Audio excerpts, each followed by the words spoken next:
Her smile, her name, it was known around the world. Yet, what we know of Farrah Fawcett was only a fraction of who she really was. I'm constantly surprised when people give me titles like that. In 2025, Farrah Fawcett's name is everywhere again. Her sculptures just sold for $500,000 at auction. Young celebrities are copying her iconic hair.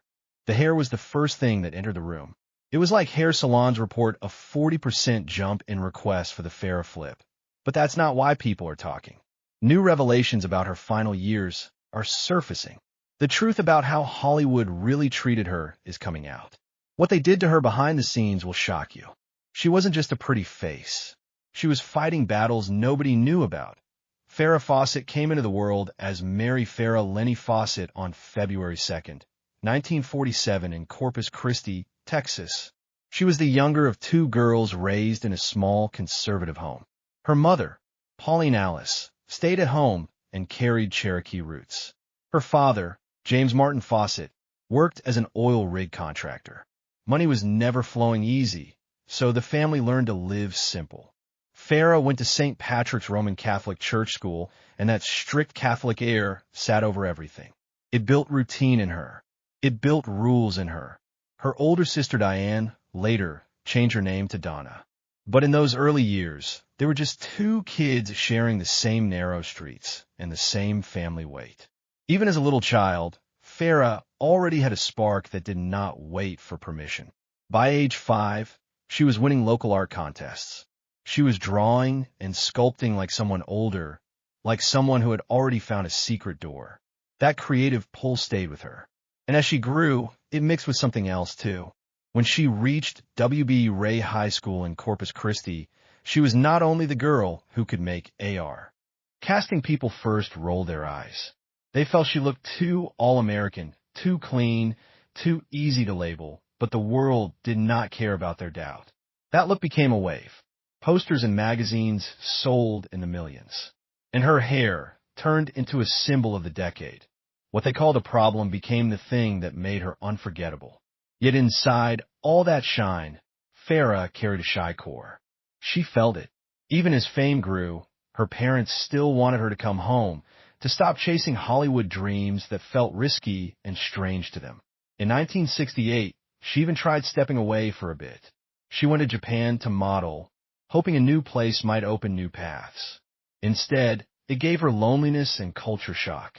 It taught her how heavy fame could feel when you were far from home. She came back clearer. If she was going to do this, she would do it her way. Back in Los Angeles, the pace picked up fast. In the summer of 1968, she signed with a major modeling agency within 2 weeks. By the end of that year, she had already appeared in over 100 TV commercials. Max Factor, Noxema, one after another. People started calling her the girl next door. But even then, she had a line she would not cross. Playboy came calling. Other offers came too, big money offers. She refused them all. Agents pressured her hard because nude shoots were a shortcut to quick fame back then. She still said no. It cost her jobs in the short run, but it also made her stand out as someone who would not let the industry decide her whole shape. Her first film step came in 1969 with a French comedy called Love is a Funny Thing. Claude Lelouch directed it, and it was filmed in the United States with scenes shot in Old Tucson, Arizona. The film premiered in France on December 3rd, 1969. Her role was tiny, just a college student with no spoken lines, but it gave her a real feel of a set and a director's pressure. It W as a quiet start, yet it was a start. Then in 1970, she landed her first speaking role in Myra Breckinridge, playing Mary in opposite Raquel Welch. The movie pulled from Gore Vidal's novel and carried heavy controversy. The set was messy. The story was explicit. The film later became known more for chaos than craft. Farrah would call it Hollywood's sleaziest project years later. She felt pushed into it by her boyfriend at the time, Lee Majors, and she felt it stayed on her skin in a way she did not want. The film flopped, but it also made her name bigger. Fame can rise even when the work hurts. Between 1969 and 1970, she took guest roles on shows like The Flying Nun and Mayberry RFD. The parts were small, and the crowds liked her. But behind the camera, a pattern kept repeating. Lines were rewritten to spotlight her looks more than her acting. She felt boxed in. She felt reduced. That frustration built a new hunger in her. She started wanting roles with more weight, parts where she could prove she was more than a pretty face. Her personal life was moving fast, too. In 1968, she met Lee Majors on an Italian film set. Their romance caught fire and turned into a headline machine. It boosted her visibility, but it also brought pressure. Majors reportedly wanted her to quit modeling and focus only on him and their relationship. Friends noticed the control hiding behind the charm. Farrah did not fold. She kept working. Still, that stress planted cracks that would grow later. Then 1976 arrived like a thunderclap. Farrah released a red swimsuit poster shot by Bruce McBroom. It exploded. Over 12 million copies sold, making it the best-selling poster in U.S. history. At one point, over 6 million copies moved in the first year alone. The image turned her into a cultural symbol overnight. But while the world celebrated, she felt uneasy. She hated being treated like an object. She fought to add more artistic touches in later shoots, even slipping in her own sculptures, try to pull the focus back toward her mind and not only her body. That same year, she landed Jill Monroe on Charlie's Angels. The show premiered on September 22, 1976, on ABC. By the end of season 1, it pulled in about 59% of TV viewers. That is nearly the whole country leaning toward one screen. Farrah turned into a global face almost overnight. People even joked that her hair made the show. Yet the days were brutal. The shoot stretched to 18 hours. The press never left her alone. And even with all that, she was paid only $5,000 per episode, less than people expected for someone carrying that much weight. The pressure grew until it snapped. Farrah wanted better scripts. She wanted Jill to feel smarter and deeper. Producers wanted her image more than her voice. At home, Majors grew jealous of her fame, and the fights added another layer of strain. By the end of the first season, she had already decided she wanted out. So, in 1977, after only 8 episodes, she left. The move shocked Hollywood. She walked away from a contract that could have brought her around $7 million. Producers tried to stop her with a raise to $10,000 per episode. Still, she said no. She had a different math in her head. Her poster alone had earned her about $400,000 in royalties that year, more than her whole season salary. She asked for 10% of merchandising profits instead of the 2% she was getting. They refused. Then they hit back hard with a $13 million lawsuit and pushed for her to be blacklisted. The fight dragged on loud in public. In the end, they settled. She returned for 6 guest appearances, but the damage was real. The industry did not like STA. It earned only $6.7 million, and the nude scenes drew more criticism than curiosity. She later said she regretted doing them. Critics piled on, calling the film messy and giving her a Razzie nomination for Worst Actress. It hurt because she had tried to break out of her Angels image. Yet, every choice she made seemed to pull her deeper into roles that did not fit her. Saturn III arrived in 1980 with Kirk Douglas and Harvey Keitel by her side. But the troubles began long before the release. The set was tense and Farrah was pushed toward explicit scenes she never felt safe doing. One graphic scene with Keitel was cut after test audiences reacted badly. Even then, she carried the weight of being pressured into it. The movie made only $6.5 million and earned Razzie nominations, including another for her acting. It was a low point, one that marked how badly the chase for film stardom was treating her. Things changed for a moment with the Cannonball Run in 1981. The film exploded at the box office with $100 million, but success came wrapped in pain. During the shoot in June 1980, her stunt double Heidi Vaughn belts got into a crash caused by a car with faulty steering and no seat belts. She was left quadriplegic. Farrah was shaken by it. The accident stayed with her for years and pushed her to step away from physical roles. Even in a hit, she felt the cost of Hollywood's rush. By the early 1980s, typecasting wrapped around her like a trap. She turned down roles, even a Bond girl, hoping for something serious. Agents whispered that her fame was fading. By 1981, She was auditioning for soap operas just to stay afloat. Bad investments drained her bank accounts. She hid her struggles behind a smile, but she knew she was reaching the bottom. It was painful because she had once been everywhere, and now she was fighting just to be seen as more than a pretty face in a poster. Everything shifted again in 1984. She took the role of Francine Hughes in The Burning Bed, a real woman who set her abusive husband on fire. Filming was intense. She rehearsed for 2 weeks, let herself be locked in a closet for half an hour to feel the fear, and endured long courtroom scenes, sitting in hardback chairs to mirror her character's discomfort. The climactic scream was done in a single take and left the crew silent. When the film aired on October 8, 1984, people realized she was not just the woman from a swimsuit poster. She earned an Emmy nomination. It felt like the moment she became a real dramatic actress. Later that same year, she appeared in The Guardian, playing a defense attorney fighting child abuse cases. Her performance had a raw edge, but NBC cut some of her strongest scenes to meet broadcast rules. It frustrated her. Only 6 episodes aired. Still, audiences felt the intensity she brought, even through the edits. It showed how she always tried to push deeper, even when the system pulled her back. A year earlier, she had taken on the brutal Broadway play Extremities in 1983. She played a woman who turns the tables on her attacker. The fights were so real, she walked off stage each night with actual bruises.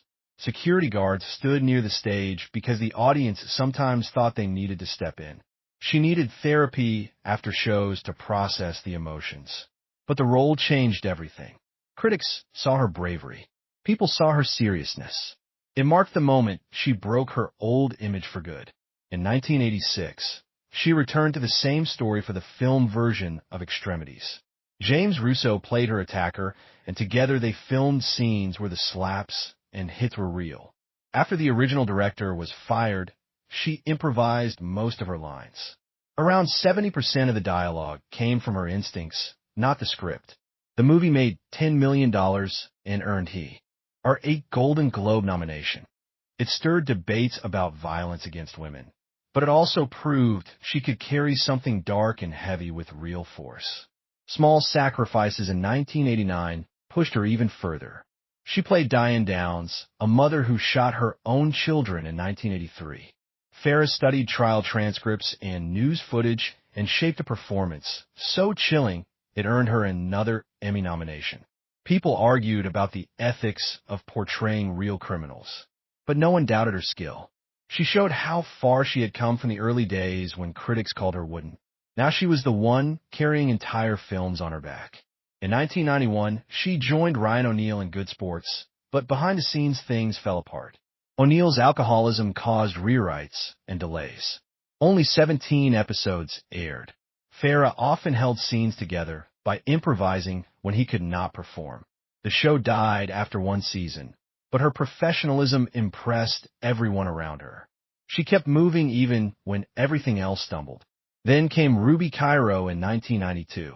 She played a widow chasing her husband's secret fortune from country to country. The film had a $15 million budget, but earned only $7.7 million and lost $9 million. Critics blamed the plot and her uneven accent. The failure cut deep. She stepped away from acting for a while and turned fully to sculpting, something she had quietly loved for years. In 1997, she surprised the art world with a solo show of 19 bronze sculptures of male nudes. Some pieces were priced at $300,000 with markings like Farrah 7/9 carved into them. Critics argued about the work. Some compared her detail to Rodin. Others brushed it off as a celebrity hobby. Still, collectors bought them, and she pushed forward like someone determined to be taken seriously in a new world. In 1997, she also joined Robert Duvall in The Apostle, filmed in rural Louisiana. He liked to improvise scenes, while she preferred preparation. It caused tension. Reshoots dragged on. She even faced financial strain because of her own investment in the movie. Still, the film earned praise for its authenticity. It also showed how much she was willing to risk for roles that mattered. In 1998, she stepped briefly into Ally McBeal as Robin Jones. Her scenes were funny and sharp, and fans enjoyed her playful nods to her Angels past. She chose not to stay for a full season. Instead, she chased deeper roles like the one in Hollywood Wives in 2003. She wanted complexity over comfort. Around this time, she appeared in The Cookout in 2004 as a wealthy socialite barging into a barbecue. It had a budget of $16 million and made only $12 million. Critics gave it 5% on Rotten Tomatoes. People said Hollywood simply did not want to cast older actresses in serious roles. Farrah felt that weight. She kept moving anyway. In 2005, she let cameras follow her in Chasing Farrah. It showed her art studio, her loneliness after her breakup with Ryan O'Neal, and the quiet moments that fame never reveals. Ratings were modest, but her honesty drew attention. She was no longer hiding behind a perfect image. She was letting people see the person. Farrah Fawcett married Lee Majors on July 28, 1973. And the whole thing looked like a dream unfolding inside the Hotel Bel Air. She loved Indian culture, so the wedding glowed with bright colors, music and rituals that made the place feel almost unreal. Celebrities filled the hall. Cameras flashed. Everyone called them Hollywood royalty because their love began in 1968 and kept growing through the early years. For a while, it felt steady, almost perfect. But by 1979, the cracks were too big to hide. Lee's fame as the $6 million man clashed with Farrah's rise on Charlie's Angels. His jealousy grew loud. He demanded dinners on time. He locked her out of their own home more than once. Their careers kept them apart, and their fights pushed them farther. In 1982, the marriage ended. Fans could not believe it because they had once looked like the couple that would last forever. After the divorce, Farrah stepped into a new storm when she fell for Ryan O'Neal in 1979. Their romance burned bright, and then dimmed, then came back again for almost 30 years. They loved each other deeply, but they also argued, and their bond shook often.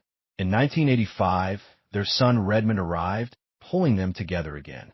Still, Ryan's reputation for wandering never left him. It finally hit Farrah in the most painful way. On Valentine's Day in 1997, she surprised Ryan at his Malibu home and walked in to find him with a young actress named Leslie Stephenson. Ryan panicked so fast he tried to pull on his pants and ended up putting both legs in one hole while Leslie hid under the covers. Farrah stood calmly for a moment, asked Leslie her name, and then left the room. Later, she said she felt devastated but not surprised. Their relationship never fully recovered. That same year, Farrah decided she would not stay silent when she discovered she had been underpaid for her Emmy-nominated performance in Small Sacrifices. She sued her own production company in 1997 and proved in court that they owed her more. She won $1.5 million. Hollywood did not know what to do with that because stars rarely sued their own employers over residuals.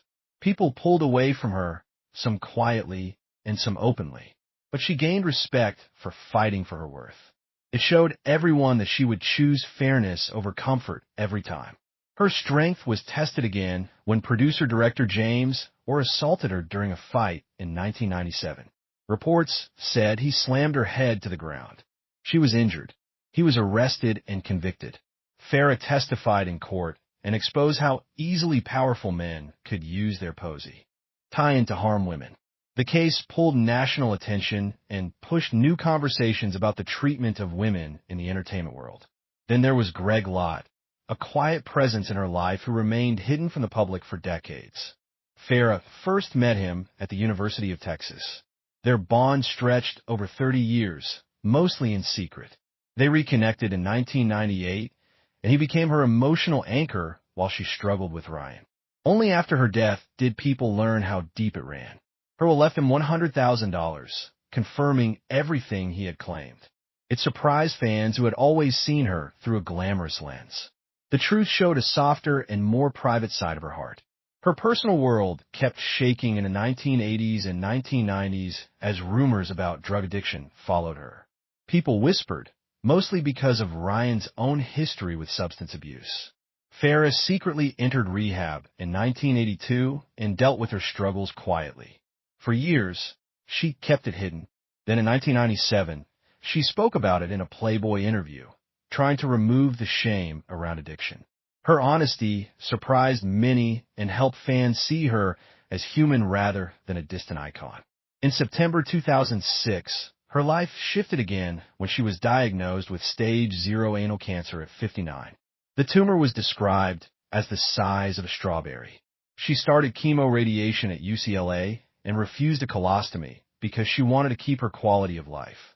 By February 2, 2007, which was her 60th birthday, doctors said she was cancer-free. She celebrated but stayed cautious. She did not want the world to know yet. Then in May 2007, the cancer returned quickly and spread to her liver. It shocked everyone, including her doctors, because the recurrence came with a speed they did not expect. After that, she chose to turn her pain into something visible. She asked her friend Alana Stewart to record everything as she fought TH. Rough treatment. At first, Alana hesitated, but Farrah pushed for honesty.